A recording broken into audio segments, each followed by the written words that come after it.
Olá, amigos do canal Aprendendo sobre Mediunidade, sejam bem-vindos a mais um estudo de O Livro dos Espíritos. Nesse estudo é o número 92. Se você não acompanhou desde o começo e quer acompanhar, pode voltar lá no vídeo número 1, que está lá na nossa playlist de estudo. E vamos continuar aqui na questão 447, estamos no capítulo Emancipação da Alma. E vamos entrar aqui agora no item, no subtítulo Segunda Vista. Segunda vista dentro da doutrina espírita é algo como a clarividência, tá? Só que Kardec usava este nome aqui, segunda vista. Então veja o seguinte, questão número 447. Os fenômenos designados sobre o nome de segunda vista têm alguma relação com o sonho e o sonambulismo? Ele está perguntando isso porque é o capítulo da emancipação da alma, né? E a resposta do espírito. Tudo isso não é senão uma mesma coisa. O que tu chamas segunda vista é ainda o espírito que está mais livre. Ainda que o corpo não esteja adormecido, a segunda vista é a vista da alma. Então ele explica que mesmo não estando dormindo ou numa situação de quase sono, mesmo estando aqui acordado como eu, como você assistindo, você pode em um leve relaxamento ter uma visão, ter uma clarividência. Por exemplo, assistindo esse vídeo, você pode estar deitado no sofá ou sentado confortavelmente em uma cadeira e o seu corpo relaxar enquanto assiste e durante o vídeo você ter uma visão. Isso pode ocorrer. Questão número 448. A segunda vista é permanente? E ele responde que a faculdade sim, o exercício não. Nos mundos menos materiais que o vosso, os espíritos se desprendem mais facilmente e entram em comunicação apenas pelo pensamento, sem excluir todavia a linguagem articulada, mas também a dupla vista, aí é para a maioria uma faculdade permanente. Seu estado normal pode ser comparado ao dos vossos sonâmbulos lúcidos, e é ainda a razão pela qual eles se manifestam a vós mais facilmente que os que estão encarnados em corpos mais grosseiros. Olha só, então em outros mundos essa segunda vista ela é algo mais permanente. Entre nós ela pode até variar e alguns podem ter mesmo permanentemente. Questão 449. A segunda vista se desenvolve espontaneamente ou à vontade daquele que dela está dotado? E ele diz aqui, o mais frequentemente ela é espontânea, mas muitas vezes também a vontade aí exerce um grande papel. Assim, toma por exemplo certas pessoas chamadas adivinhos, e das quais algumas têm certo poder, e verás que é a vontade que as ajuda a entrar nessa segunda vista, a que chamas visão. Então vejam que ele está explicando aqui, essa segunda vista seria clarividência, né? Então, algumas pessoas, como os adivinhos, como ele diz aqui, muitas pessoas que colocam cartas, jogam búzios, muitas vezes eles estão vendo com a clarividência. Não é a simples combinação de objetos, tá? Eles também veem através da clarividência. Tá? Ocorre que alguns podem exercitar isso, têm mais capacidade, ou estudaram, ou desenvolveram, ou é natural, e alguns têm momentaneamente, têm aquele insight, né? Questão número 450. A segunda vista é suscetível de se desenvolver pelo exercício? Olha, está perguntando. Dá para desenvolver a clarividência pelo exercício? Ele diz sim. O trabalho conduz sempre ao progresso e o véu que cobre as coisas torna-se menos compacto.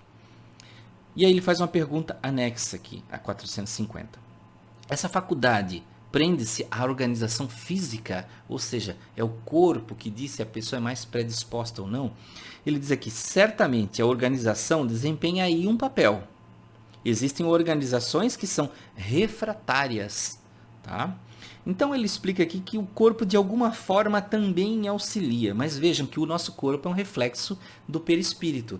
O perispírito traz o reflexo do espírito e de tudo aquilo que ele cultivou em vidas anteriores. Então, tá? É uma conquista do espírito de alguma forma. Questão 451. Por que a segunda vista parece hereditária em certas famílias? Olha que curioso, parece que em certas famílias as pessoas são clarividentes, a avó, a mãe, a filha e por aí vai. E ele diz aqui, semelhança de organização que se transmite com as outras qualidades físicas e, pois, desenvolvimento da faculdade, por uma espécie de educação que se transmite também de um para o outro.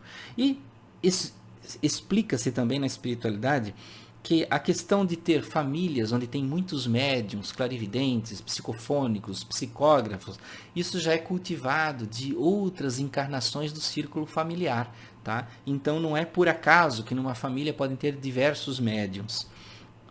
Questão 452. É verdade que certas circunstâncias desenvolvem a segunda vista? E ele responde: a doença, a aproximação de um perigo, uma grande comoção podem desenvolvê-la. O corpo está, algumas vezes, em um estado particular que permite ao espírito ver o que não podeis ver com os olhos do corpo. Então ele diz aqui ó, que em certos casos, por exemplo, doente, o espírito fica mais solto do corpo, um perigo, né, um momento que você tem um sobressalto, um estado alterado da consciência, tá? Uma comoção, como ele diz aqui. Então são casos que podem ocorrer episódios de segunda vista. Consideração de Kardec: as épocas de crise e de calamidades, as grandes emoções, todas as causas que superexcitam o moral, provocam algumas vezes o desenvolvimento da segunda vista. Parece que a providência, na presença de um perigo, nos dá o meio de conjurá-lo. Todas as seitas e partidos perseguidos nos oferecem numerosos exemplos. Então Kardec ainda fez uma colocação importante, que muitas vezes a humanidade, diante de algumas situações, pode ocorrer pessoas dentre a humanidade que tenham a capacidade de segunda vista de forma a fazer previsões, profetizar, fazer coisas do tipo. Tá? Então ele diz que pode ocorrer. Questão 453. As pessoas dotadas de segunda vista têm dela sempre consciência? Ele responde: nem sempre é para elas uma coisa muito natural, e muitos creem que se todo mundo se observasse, cada um deveria ser a mesma coisa. Então ele explica aqui, né, que essa visão, ela pode variar, né?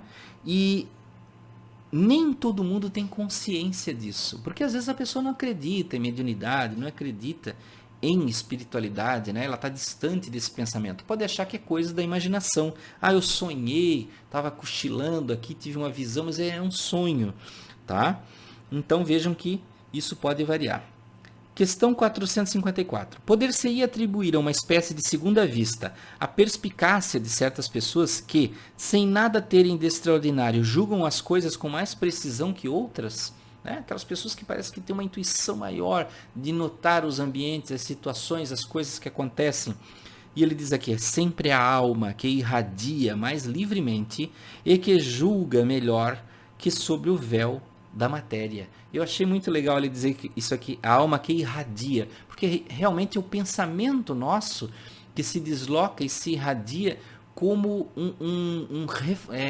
como aquele efeito que tem, por exemplo, dos golfinhos, né? Eles emitem um som que ele se reflete nos objetos embaixo d'água e volta com a informação do que está acontecendo, do que está distante. Então, da mesma forma, o nosso pensamento se irradia e ele traz a informação para nós, tá?